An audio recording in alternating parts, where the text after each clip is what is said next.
Hello friends, मैं हूं पंकज गजेंद्र। आप लोगों का मेरे यूट्यूब चैनल पर बहुत बहुत स्वागत है। इंग्लिश ग्रामर के सेशन में आज की वीडियो का टॉपिक है case of noun and pronoun. Case को हिंदी में कारक कहा जाता है।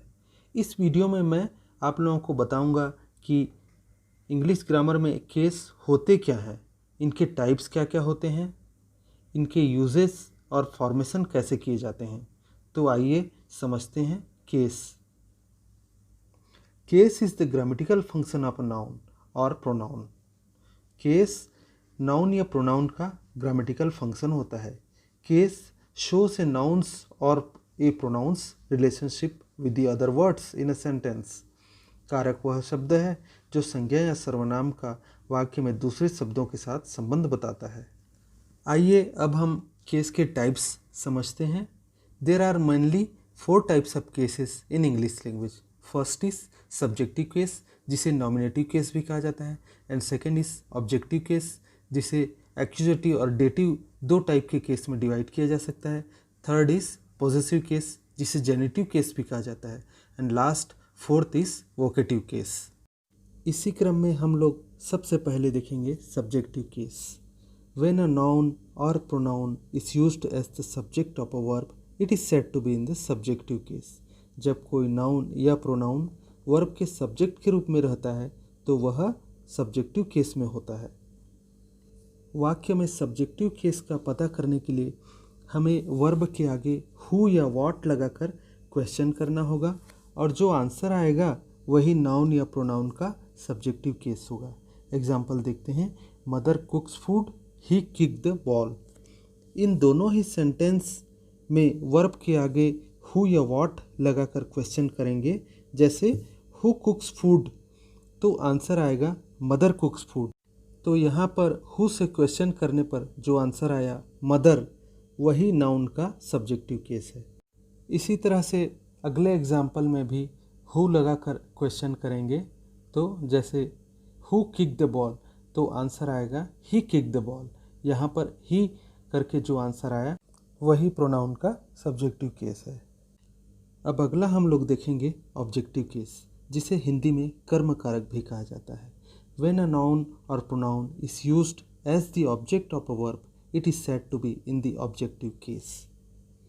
जब कोई नाउन या प्रोनाउन वर्ब के ऑब्जेक्ट के रूप में यूज होता है तो वह नाउन या प्रोनाउन ऑब्जेक्टिव केस में होता है। वाक्य में ऑब्जेक्टिव केस का पता करने के लिए हमें वर्ब के आगे हुम या व्हाट लगाकर क्वेश्चन करना होगा, और जो आंसर आएगा वही नाउन या प्रोनाउन का ऑब्जेक्टिव केस होगा। एग्जाम्पल देखेंगे। माया मेक्स टी, और अगला एग्जाम्पल है he loves pizza, you give me a pen. इन तीनों ही एग्जाम्पल में अगर हम हुम या व्हाट लगाकर क्वेश्चन करें तो हमें आंसर मिलेगा ऑब्जेक्टिव केस। जैसे व्हाट डस माया मेक, तो आंसर आएगा माया मेक्स टी। यहाँ टी जो है ऑब्जेक्टिव केस में है। ही लव्स पिज़्ज़ा में देखेंगे तो व्हाट डस ही लव, यहाँ पर आंसर आएगा ही लव्स पिज़्ज़ा। यहाँ पर पिज़्ज़ा ऑब्जेक्टिव केस में है। You gave me a pen, यहाँ पर हम 2 तरह से क्वेश्चन कर सकते हैं। whom did you give a pen, तो आंसर आएगा you gave me a pen. तो यहाँ पर मी जो है ऑब्जेक्टिव केस में है। और अगला क्वेश्चन बनेगा what did you give me, तो आंसर आएगा you gave me a pen. यहाँ पर ए पेन ऑब्जेक्टिव केस में रहेगा। यहाँ पर आप लोग देख रहे हैं कि 2 ऑब्जेक्टिव केस मिल रहे हैं, मी और ए पेन। इसके बारे में डिटेल में हम लोग आगे जानेंगे। ऑब्जेक्टिव केस में be categorised into 2 types. Objective case को 2 टाइप्स में कैटेगराइज्ड किया जा सकता है। फर्स्ट है एक्यूजेटिव केस, ए नाउन और pronoun used as direct object. जब कोई नाउन या प्रोनाउन डायरेक्ट ऑब्जेक्ट की तरह यूज़ किया जाता है तो वह एक्यूजेटिव केस में रहता है। Example, I know the answer. यहाँ पर हम लोग वर्ब के आगे व्हाट लगाकर क्वेश्चन करेंगे। व्हाट डू आई नो, तो आंसर आएगा आई नो द आंसर। तो यहाँ पर द आंसर एक्यूजेटिव केस में है, जो कि एक डायरेक्ट ऑब्जेक्ट है। ऑब्जेक्टिव केस के अगले टाइप को देखते हैं, डेटिव केस। ए नाउन और pronoun used as indirect object. जब कोई नाउन या प्रोनाउन इनडायरेक्ट ऑब्जेक्ट के रूप में यूज़ किया जाता है तो वह डेटिव केस में होता है। Example, she told me a story. यहाँ पर हम होम से क्वेश्चन करेंगे, whom did she tell a story, तो हमको आंसर मिलेगा she told me a story.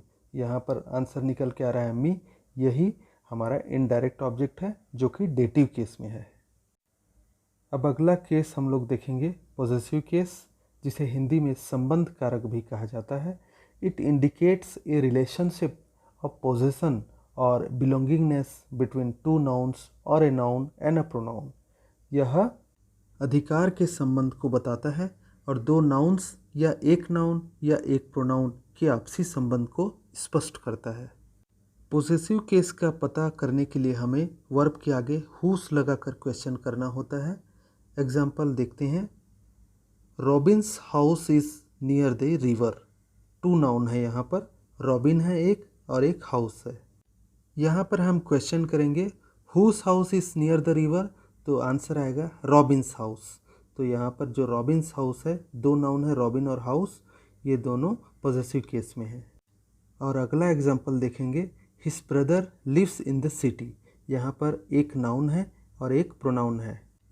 यहाँ पर भी हुस लगाकर क्वेश्चन करेंगे तो हमें आंसर मिलेगा हिज। तो ये हिज जो है और ब्रदर दोनों पॉजेसिव केस में है। पॉजेसिव केस के बारे में हम लोग कुछ और बातें जानेंगे।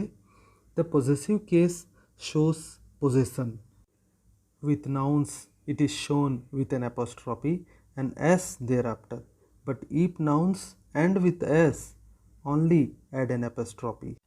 पॉजेसिव केस पोजीशन को शो करता है, नाउन के साथ इसे एपोस्ट्रॉफी तथा उसके बाद एस लगाकर दर्शाया जाता है।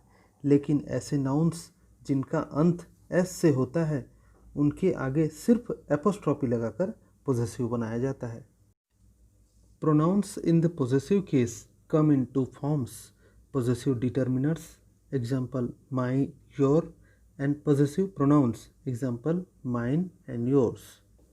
पॉजेसिव केस में प्रोनाउन दो रूप में होते हैं। पहला होता है possessive determiners example my your, और दूसरा है possessive pronouns example mine yours. इसके बारे में हम लोग डिटेल में आगे देखते हैं पर्सनल प्रोनाउन के एक चार्ट में। केस का बेहतर यूज़ करने के लिए आप लोगों को पर्सनल प्रोनाउन का यह टेबल ज़रूर याद कर लेना चाहिए, जिसमें पर्सनल प्रोनाउन को 3 टाइप के केसेस में डिवाइड कर दिया गया है, सब्जेक्टिव, ऑब्जेक्टिव और possessive case.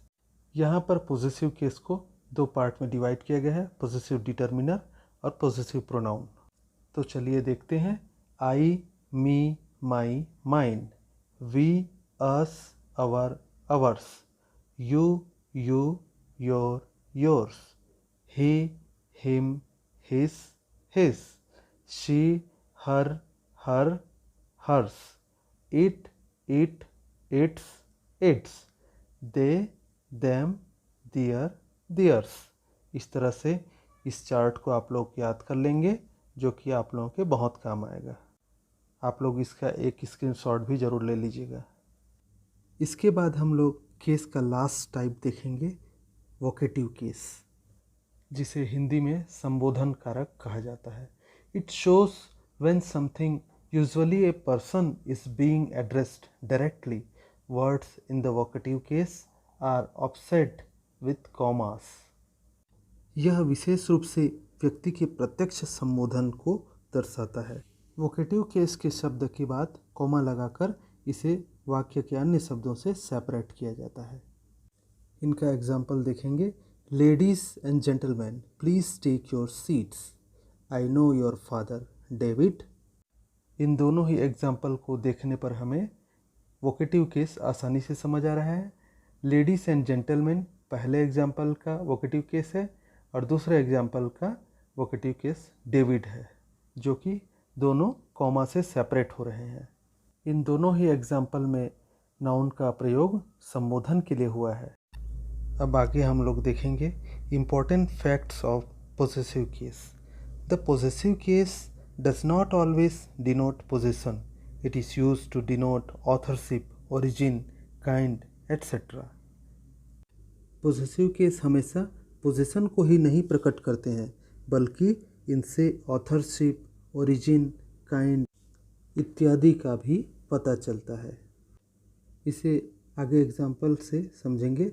Shakespeare's plays, the plays written by Shakespeare. A mother's love, the love felt by a mother. The court's decree, the decree passed by the court. A minister's speech, the speech delivered by the minister. इन सभी example में positive case का प्रयोग हुआ है, लेकिन position के रूप में प्रयोग न हो करके ऑथरशिप, ओरिजिन, काइंड इत्यादि के रूप में प्रयोग हुआ है। इस तरह से यहाँ पर केस का चैप्टर ख़त्म होता है। आप लोगों को मेरा यह वीडियो कैसा लगा कमेंट करके ज़रूर बताइएगा, और अच्छा लगा होगा तो अपने फ्रेंड्स के साथ शेयर भी ज़रूर कीजिएगा। और हाँ, मेरे चैनल को सब्सक्राइब करना भी नहीं भूलिएगा। फिर मिलेंगे नेक्स्ट वीडियो में किसी नए टॉपिक के साथ। तब तक के लिए thank you and bye bye.